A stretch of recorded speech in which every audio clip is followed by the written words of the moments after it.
खरं तर वजन कमी करणं कठीण नाही, आपण त्याला कठीण बनवतो. वजन कमी करण्यासाठी फक्त 2च गोष्टी महत्त्वाच्या आहे.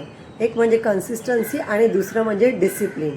जी गोष्ट तुम्ही सुरुवात केली आहे, जसं तुम्ही सकाळी उठून पाणी प्यायला सुरुवात केली आहे किंवा वॉकिंगला सुरुवात केलं आहे, त्याला फक्त तुम्हाला कन्सिस्टंटली करायचं आहे आणि त्याच्यामध्ये हळूहळू नवीन गोष्टींना ॲड करायचं आहे.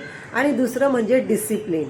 असं नाही की आज मनाला वाटलं की करायचं, आज मनाला वाटलं की जंक फूड खायचं, तर तसं न करता जे काही करतो आहे आपण त्याला डिसिप्लिननी करणं खूप महत्त्वाचं आहे. असं नाही की आपण अचानक कुठली तरी गोष्ट सुरू केली, जिममध्ये जायला सुरुवात केली, 1 तासभर वर्कआउट केला आणि दुसऱ्या दिवशी ते सोडून दिलं. तसं न करता आपल्याला काय करायचं, छोट्या छोट्या गोष्टी करायच्या आहे, पण त्या सातत्याने करायच्या आहे. म्हणून डिसिप्लिन आणि consistency is equal to sustainable weight loss. तुम्हाला तुमच्या वेट लॉसच्या जर्नीमध्ये काय कठीण जातं आहे, कन्सिस्टन्सी का डिसिप्लिन, कमेंटमध्ये जरूर करा.